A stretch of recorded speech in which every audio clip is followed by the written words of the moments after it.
কথা আমরা শুনবো, একটু ভিন্ন স্বাদের কথা আমরা শুনবো। সুদূর উত্তরবঙ্গ থেকে আজকে একটা ডাকে উনি এসে উপস্থিত হয়েছেন, কল্লোল চক্রবর্তী মহাশয়। ওনাকে আমি মঞ্চে আসার জন্য আহ্বান করছি।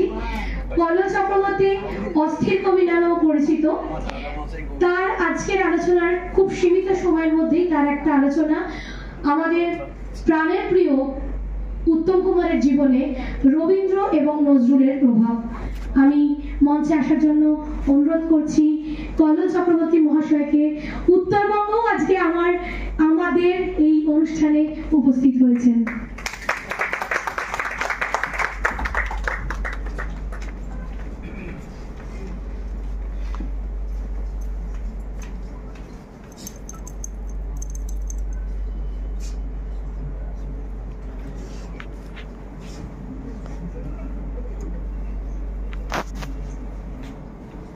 বালি রবীন্দ্র ভবনের রক্তকরবী মঞ্চে উপস্থিত সমস্ত রবীন্দ্র নজরুল প্রেমীকে আমি আমার প্রণাম জানাই। অ্যাকচুয়ালি বক্তব্য জিনিসটা ভীষণ একটা বিরক্তকর জিনিস, মানে এটা মানুষ শুনতে চায় না আর কি। মানে বক্তব্যকেও দিতে এলো মানেই এইবার শুরু হলো যে অনেকক্ষণ ধরে মাথাটা খাবে আর কি। তো সেই জন্য ঠিক বক্তব্য আমি রাখবো না, মনের কথা কয়েকটা বলবো, কারণ মনের কথা মানুষের অন্তরে গিয়ে প্রবেশ করে, তাই সেটা বলার চেষ্টা করব অল্প সময়ের জন্য। আশা করি আমার এই যে ধৃষ্টতা আপনারা নিজ গুণে মার্জনা করবেন। প্রথমে আমি ধন্যবাদ দিতে চাই এই যে আয়োজক, আজকের যে অনুষ্ঠানটির আয়োজক তাদেরকে, এবং বিশেষ করে আমি ধন্যবাদ দেব বা সাধুবাদ জানাবো এই আয়োজন যার ডাকে আমি এসছি আর কি। হয়তো সবাইকে ঠিক চিনি না, আমি থাকিও অনেক দূরে, কিন্তু এক কথাতেই আমি চলে এসেছি আর কি। মনের টানকে আমরা সংস্কৃতি জগতে সব মানুষ এখানে বসে আছি, সত্যি এটা আমাদের একটা দুর্বলতার জায়গা যে আমাদেরকে যদি কেউ হৃদয় থেকে ডেকে ডাকে আর কি, সেটাকে তখন উপেক্ষা করা যায় না। অনেক অর্থ এগুলোকে অনেক সময় আমরা না করে দিই, কিন্তু এই অন্তরের টানকে উপেক্ষা করা যায় না। তো আমি তাকে আমি ধন্যবাদ জানাবো বা সাধুবাদ জানাবো দেবীকে, মানে ওর নাম দেবী, শ্রাবন্তী ভালো নাম। তো ওই যে কাজগুলো করে চলেছে আর কি, এই যে ধরুন রক্তদান শিবির বা এই যে এরকম অনুষ্ঠানের আয়োজন নামের সাথে আর কি যায়, দেবী নামটার সাথে সমার্থক আর কি। মানে আমি বলছি যে রক্তদান শিবির এটা তো একটা ভালো কাজ, অবশ্যই খুব বড় কাজ, মহৎ কাজ। তার পাশাপাশি এই ধরনের সাংস্কৃতিক যত কর্মকাণ্ড রয়েছে সেগুলোকে আয়োজন করা, এই দেবীর মতো আরো কত দেবীরা, কত দেবতারা, তারা আমাদের এই রাজ্যের বিভিন্ন প্রান্তে তারা এই ধরনের আয়োজন করেন। নিজেদের সামর্থ্য, নিজেদের খাটুনি এবং নিজেদের হয়তো টাকা পয়সা সেগুলো লাগে, সেগুলো দিয়ে আয়োজন করে। তো এর জন্য তাদের তো সাধুবাদ থাকবো। তা আমি যদি মুখে সাধুবাদ না দিয়ে আমি দেবীকে একটু মঞ্চে ডেকে নেব। আমার লেখা একটি বই, সেটা আমি ওর হাতে দিতে চাই।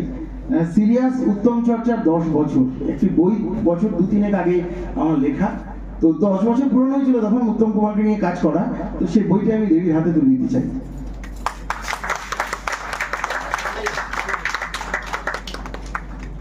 অনেক অনেক ধন্যবাদ। আমি প্রথমে ছোট্ট করে নিজের সম্বন্ধে দুটো কথা বলি, তা না হলে আপনারা বুঝতে পারবেন না বিষয়টা। আমি থাকি উত্তরবঙ্গে, ছোট শহর কালিয়াগঞ্জে, এরকমই সাংস্কৃতিক শহর, এরকম পরিমণ্ডল ওখানেও আছে। সেখানে বেড়ে ওঠা, তার দাদাদের, এরকম আপনাদের মতো দাদারা, আমার বাবা মা গুরুজনদের আশীর্বাদে বড় হয়েছি। থিয়েটার নিয়ে খুব আগ্রহ ছিল, কিন্তু থিয়েটার করতে করতে থিয়েটারে একটা সাময়িক বিরতি আসে। সেই সময়টা এমন একটা সময় যখন সামাজিক মাধ্যম বলে একটা জিনিস আমাদের জীবনে নতুনভাবে প্রবেশ করেছে। তো সামাজিক মাধ্যমে কি করব, আমি তো কিছু পারি না, কিছু কবিতা লিখতে পারতাম। তো একটা ছদ্মনাম নিলাম, কারণ আমার সরাসরি নামে যদি কেউ আমাকে ব্যঙ্গ করে, তো একটা ছদ্মনাম নিলাম অস্থির কবি। মানে অস্থিরতা একটা কবিদের একটা বৈশিষ্ট্য বা শিল্পী যারা তাদের একটা বৈশিষ্ট্য, তাই এটাই আমার মনে হয়েছিল যে এটা ঠিকঠাক একটা নাম, যদিও বাইরে থেকে দেখে আমাকে ঠিক অস্থির বলে মনে হয় না, ভেতরে একটা অস্থিরতা অবশ্যই আছে, যেটা নজরুল, এই যে আজকে যাকে নিয়ে আলোচনা হবে নজরুল তার মধ্যে হয়তো ছিল, রবীন্দ্রনাথের মধ্যে অবশ্যই ছিল। তো সেই নামটা দিয়ে কাজ শুরু করলাম, করতে করতে হঠাৎ করে ভালোই চলছিল, একটা ফেসবুক গ্রুপ ছিল আমাদের, আওয়ার লিটল ম্যাক বলে, লিটল ম্যাক টাইপেরই। আমি কিন্তু এই জগতেরই লোক, মানে এই যে বোধিপর্ণ যে কাজটা করছে, অর্থাৎ কবিতা লেখা, নতুনদের প্রতিভাদের সুযোগ দেয়া, লেখার সুযোগ করে দেয়া, তারপরে সাহিত্য সভা আয়োজন করা, এরকম অনুষ্ঠান আয়োজন করা, এই জগতেরই লোক, এরকমই করবো ভেবেছিলাম, স্বপ্ন ছিল।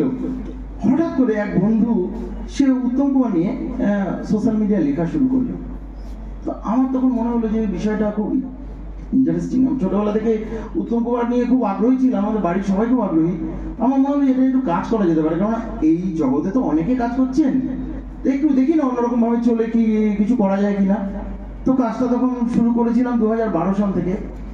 এই সামাজিক মাধ্যমে কাজ করতে করতে কখন যে 10টা বছর পেরিয়ে গেল।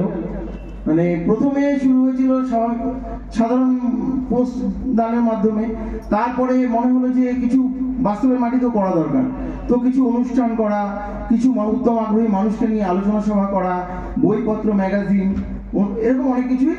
আমরা আমাদের একটি গ্রুপ আছে উত্তম কুমার স্বর্ণযুগ, 2018 সাল থেকে এই গ্রুপটি চালু হয়।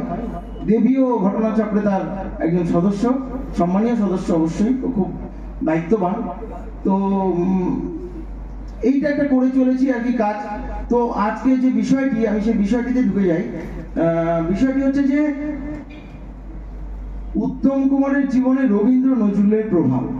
তো রবীন্দ্র নজরুল এমন দুজন ব্যক্তিত্ব যাদের প্রভাব তো আমাদের সবার জীবনেই রয়েছে।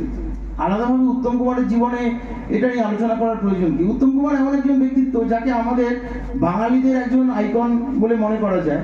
কাজে উত্তম কুমার নিয়ে যদি আমরা আলোচনাটা করি, তাহলে একজনকে সামনে রেখে আলোচনাটা করা হলো, আমাদের জীবনেও কিন্তু পরোক্ষভাবে একটা আলোচনা করা হয়ে গেল আমার মনে হয়।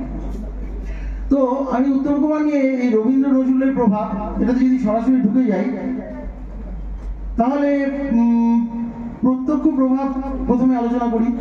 উত্তম কুমার জীবন কিন্তু শুরু হয়েছিল ওনার রবীন্দ্রনাথের কাহিনী দিয়ে একটি ছবিতে। সেই ছবিটির নাম ছিল দৃষ্টিদান, ওনার প্রথম রিলিজ করা ছবি। তারপরে উনি বেশ কয়েকটি ছবি রবীন্দ্রনাথের কাহিনীতে করেছিলেন। তার মধ্যে বলতে পারি দ্বিতীয় ছবি ছিল হচ্ছে সম্ভবত বউ ঠাকুরানীর হাট। 3 নম্বর ছবি ছিল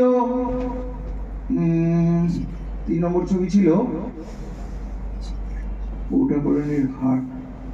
ছবি ছিল চিরকুমার সভা, ঠিক। 3 নম্বর ছবি ছিল চিরকুমার সভা। চতুর্থ ছবি ছিল খোকাবাবুর প্রত্যাবর্তন। আর পঞ্চম ছবি ছিল নিশীথে। এই 5টি ছবি কিন্তু উনি করেছেন রবীন্দ্র কাহিনীতে।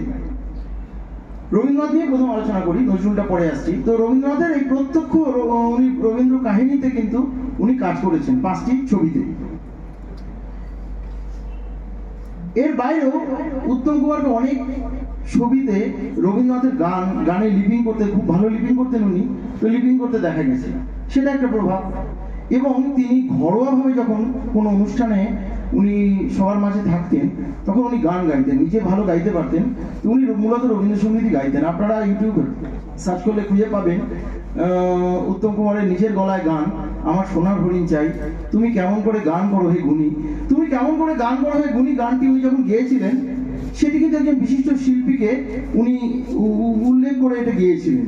তিনি হলেন রবীন্দ্রসঙ্গীত জগতের দিকপাল মানুষ, দেবব্রত বিশ্বাস। তাকে একটি অনুষ্ঠানে উত্তম কুমার আমন্ত্রণ জানিয়েছিলেন এবং তার মঞ্চে ওঠার আগে উত্তম কুমার এই গানটি গেয়ে শোনান। এবং আমার সোনার হরিণ চাই সম্ভবত কোনো ঘরোয়া অনুষ্ঠানে উনি গিয়েছিলেন। তো উত্তম কুমারের জীবনে রবীন্দ্রনাথের প্রভাব তো অবশ্যই ছিল, সবার জীবনে থাকে, উত্তম কুমারের জীবনেও ছিল, আলাদাভাবে কিছু নয়। যদিও আমি মনে করি না যে উত্তম কুমার ঠিক রবীন্দ্রনাথের নায়ক। রবীন্দ্রনাথের নায়ক উত্তম কুমারকে আমার ঠিক মনে হয় না, ব্যক্তিগত এটা মত। উত্তম কুমার অনেকটাই শরৎচন্দ্রের নায়ক, এটা আমার মনে হয়। কারণ রবীন্দ্রিক যে চেহারা, রবীন্দ্রনাথের যেরকম চেহারা ছিল যেরকম অবয়ব ছিল, সেই ধরনের চেহারা উত্তম কুমারের ঠিক নয়, যায় না। সেটা সৌমিত্র চ্যাটার্জি বা অন্যান্য অনেক অভিনেতাদের মধ্যে আমরা দেখি। তো ঠিক রবীন্দ্রনাথের নায়ক, টিপিক্যাল নায়ক সেটা মনে হয় না, কিন্তু রবীন্দ্রনাথ ওনার অন্তরে ছিল। উনি বহু চরিত্র এমন করেছেন যেখানে কিন্তু রবীন্দ্রনাথের কিছু একটা রাবীন্দ্রিক প্রভাব যেন চলে এসেছে। যেমন আমি একটা নাম, একটা উদাহরণ খালি দেবো। সপ্তপদী বলে একটা ছবি হয়েছিল, সেই ছবিতে একটি চরিত্র ছিল কৃষ্ণেন্দু। সেই চরিত্রটি শান্ত সৌম্য একটা ক্যারেক্টার। সেই ক্যারেক্টারে কোথাও যেন মনে হয়েছিল যে একটা রবীন্দ্রনাথের একটা প্রভাব, পরোক্ষ প্রভাব সেখানে রয়েছে। মানে ভেতরে আমরা যেটা গ্রহণ করি সেটাই তো আমাদের বাইরে আসে। তো উনি অন্তর থেকে যে রবীন্দ্রনাথকে গ্রহণ করেছিলেন সেটা ওনার বিভিন্ন চরিত্রায়নে বোঝা যায়। তো এর বেশি কিছু বলবো না, নজরুল নিয়ে কিছু বলি। নজরুল নিয়ে আলোচনা তুলনামূলক অনেক কম হয়। খুব ভালো লেগেছে যে এই আয়োজন বদিপর্ণ করেছে, সেখানে রবীন্দ্রনাথের সাথে নজরুলকে নিয়েও আলোচনাটা হচ্ছে। নজরুলের প্রত্যক্ষ প্রভাব উত্তম কুমারের জীবনে সেভাবে খুব বেশি নেই। দেবদাস বলে একটা ছবি হয়েছিল 1979, তার পরিচালক ছিলেন দিলীপ রায়, সঙ্গীত পরিচালক ছিলেন কালীপদ সেন। সেখানে দুটি গান ছিল নজরুলের লেখা। গান দুটি ছিল যেদিন লব বিদায় ধরা ছাড়ি প্রিয়ে ধুয়ে লাশ আমার লাল পানি দিয়ে, একটা গান। আর একটা গান সেটা শাওন রাতে যদি স্মরণে আসে মোরে বাহিরে ঝড় বহে নয়নে বাড়ি ঝড়ে। এই দুটো গান সেই সিনেমাতে ছিল। তো নজরুল তো একটা বিদ্রোহী চরিত্র। নজরুল বিদ্রোহী, এমনই বিদ্রোহী চরিত্র যে শুধু কবিতা গান এসবে সীমিত থাকলেন না, নিজে একদম লড়াইয়ের ময়দানে নিজে চলে গেলেন। এতটাই বিদ্রোহী চরিত্র। তো সেটাও কিন্তু উত্তম কুমারের বহু ছবিতে আমরা দেখেছি যে ক্যারেক্টারটা খুব মানে কি বলবো, মানে আক্রমণাত্মক হয়ে উঠেছে। তখন তার মধ্যে যেন কোথাও একটা নজরুলের সেই যে বিদ্রোহী, আমি বিদ্রোহী বীর, সে বিদ্রোহী কবিতার যে নজরুল, তাকে যেন আমরা দেখতে পাচ্ছি। তো যাই হোক, আজকের আলোচনা যে বিষয়টা, সে বিষয়টা রবীন্দ্র নজরুল। আমি একটা জিনিস বলতে পারি, এখানে উত্তম কুমারকে আনা অনেকের মনে হতে পারে যে এখানে উত্তম কুমারকে কোথা থেকে চলে এলো। হ্যাঁ, এটা তো চলচ্চিত্র জগতের লোক। একটা আমার বন্ধু বান্ধবরা বলতো যে তুই তো ভালোই দেশের লোক ছিলি, তুই আনন্দ লোকের লোক হয়ে গেলি কেন? তো অ্যাকচুয়ালি আনন্দ লোকে অনেক আনন্দ পেয়েছি, অনেক ভালোবাসা পেয়েছি, সম্মান পেয়েছি। ভালোবাসাটা সব থেকে বড় জিনিস আমি মনে করি। তো আমি মনে করি যে এই যে রবীন্দ্র নজরুল নিয়ে এরকম চর্চা হচ্ছে, এরকম চর্চা আরো হোক, বদিপর্ণ এগিয়ে যাক। আপনারাও যে সংস্কৃতি নিজেরা প্রত্যেকে লালন করছেন, সেই সংস্কৃতি নিয়ে আপনারা নিজ নিজ ক্ষেত্রে এভাবে এগিয়ে যান। পাশাপাশি আমাদের একটু উত্তম চর্চাটাও হোক না। আমার বাবা মাকে দেখেছি অনেকে ছবি দেখতে বাবা মা বাধা দিতেন, বলতেন না এই ছবি দেখবে না, তুমি এই সিনেমা দেখবে না, হিন্দি সিনেমা ছোটবেলা দেখবে না, তুমি বাংলারই অনেক সিনেমা পরবর্তীকালে যেগুলো বলিউডি টাইপের সিনেমা ছিল সেগুলো দেখবে না। কিন্তু উত্তম কুমারের ছবি দেখতে আমার বাবা মা কখনো বাধা দেয়নি। এবং আমি মনে করি যে প্রত্যেকটি সংস্কৃতিবান ঘরের ছেলেমেয়েরা তাদের উত্তম কুমার দেখা উচিত। সেই সময়কার যে ছবি, যেসব চলচ্চিত্র, কারণ চলচ্চিত্র একটা জিনিস যেটা একটা সময়কে তুলে ধরে, একটা সংস্কৃতিকে তুলে ধরে। ভালো ছবিও তো প্রচুর হয়েছে, আমরা তো অনেক বড় বড় পরিচালককে সেই সময় পেয়েছি, তাদের ছবিগুলো আমরা আবার দেখবো। রবীন্দ্রনাথেরও অনেক কাহিনীতে ছবি হয়েছে, অনেক গানে নজরুল গীতি শুনতে পাওয়া যায়, সেই ছবিগুলোও দেখবো।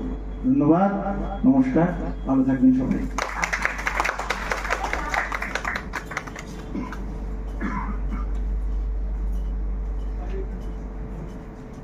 হ্যালো, আমি মঞ্চে আহ্বান জানাচ্ছি শ্রাবন্তী রায়কে।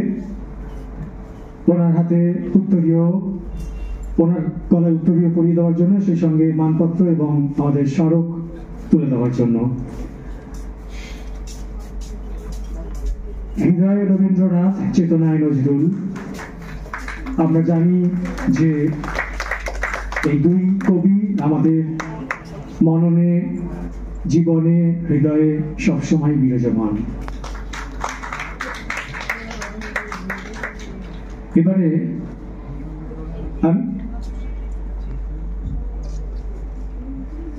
আমি যাকে মঞ্চে আহ্বান জানাবো, এতক্ষণ ধরে